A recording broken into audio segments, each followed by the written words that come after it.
The end of an era, a lovely era of Seiko.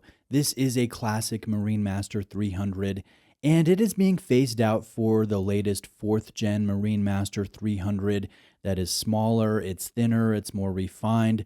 I think many people will like it quite a bit more than these classic MM300s. And this particular SLA 059 that I have in front of the camera today, I think I can safely say is now been discontinued. So this one is a USA exclusive Marinemaster 300. It is no longer found on the Seiko website. Its brother, the blue dialed 053 with the same type of print on the dial, that's still on the website. It looks like Seiko's had a difficult time in selling out of their 500 piece limited run. But this burgundy, it's not there anymore. So that makes it one of the last easily attainable versions of my very favorite Seiko diver, or at least modern Seiko diver, the Marinemaster 300. Thank you to Exquisite Timepieces for lending in this watch for a presentation. Exquisite Timepieces is my recommended authorized dealer for Seiko, King Seiko, Grand Seiko. They carry 60 different brands. They're an awesome AD in Florida. If you're shopping these brands, I recommend Exquisite, and a link is below. Now, I have owned 6 different Marinemaster 300s over the years, from the very first SBDX001 to the updated 017, and then later on, different SLA references that had upgraded sapphire crystals, ceramic bezel inserts. I think the design is phenomenal for several reasons. Predominantly, it's chock full of rich Seiko character. Take a look at this bulbous monoblock cushion case with fantastic polish work. This is close to Grand Seiko level of polishing. It's not quite there, but it's so close. It's well done. This has a rather small dial with massive applied markers and one of, if not the greatest sport hand designs of all time. It is angular with polished chamfered edges and a defined brush grain to the length of the hand member. This watch has the distinctive crown at the fore, a fully indexed bezel, a ratcheting extendable clasp. Granted, that clasp is pretty bulky and it does feel a bit dated, but remember, Seiko was doing this years before most other brands even thought of a quick adjustment system. The design is vintage inspired. It goes back to Seiko's first professional diver, their first real serious in-house diver in 1968, but it still feels modern to a degree, so it has achieved a sense of timelessness. I just love this design. And yes, many of you probably prefer the smaller, thinner, and more refined looking newest Marinemaster generation. I just don't.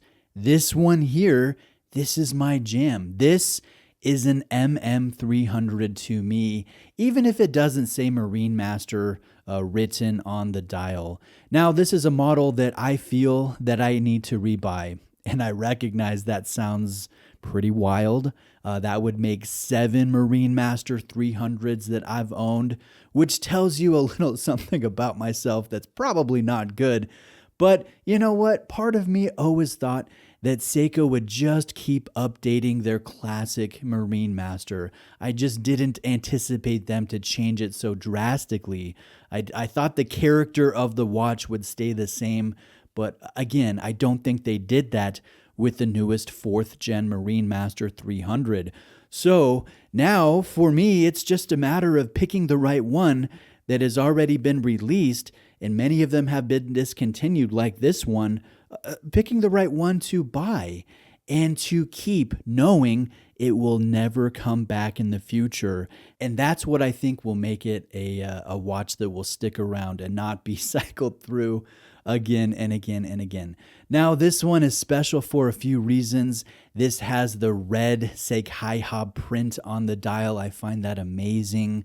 I know this kind of reddish burgundy color, this blood red color, is very uncommon when it comes to sport watches, but it reminds me of the Japanese flag, and I celebrate the fact that this is an amazing Japanese diver. So I find that fitting. I find that a draw. Now, this watch also comes with a surprisingly nice presentation box that has an included black silicone strap. I always like extras, included straps with my purchase. That's always a good thing as a watch collector. But here's the thing, it also comes with dial matching cufflinks, which I think is absurd. Who would wear a chunky, monoblock, tall professional diver with cufflinks, with French cuff shirt, The fact that Seiko did that, I love it. To me, it says that they're being lighthearted and non-serious with the inclusion. They're kind of poking fun at themselves, and I'm all about that. I think that's a positive thing. I also like the fact that this has a partially loomed ceramic bezel insert, in addition to this shaped sapphire crystal with anti-reflective coatings on the underside of the crystal. I would not get that if I rebought an older 001 or 017. Although the 001 has its own draw with being the OG, with having hand-applied lume, and even fatter markers, I think, that was pinnacle when it comes to the look of the dial. Does this watch have flaws? Yes, it does. It's pricey. It's tall. It's chunky. The bracelet has abnormally long links. The adjustable clasp is bulky. The bezel action, I would say, is just average when you compare it to other $3,000 divers. But all these things, they're just part of the Seiko experience. They don't outweigh the positives about this watch, which I think are just the character is just too good. It outweighs the little nitpicky things. This watch is not meant for desk divers who want a watch that disappears under a cuff. This is not about practicality. This is about having a loud, bold, capable, professional diver that has powerful presence. It is about the style. It is about the history. It is about the details. It is about the essence of the lovely MM300. I know not everybody loves it. I love it though. There is nothing else in the Seiko catalog, including that current 4th gen Marinemaster, that hits quite like one of these. And for that reason, again, paired with the fact that this lovely generation is being phased out and will become harder to find in the future, I absolutely need one. I need my 7th, and this one is a serious candidate for rebuy, and this time it's gonna stick around.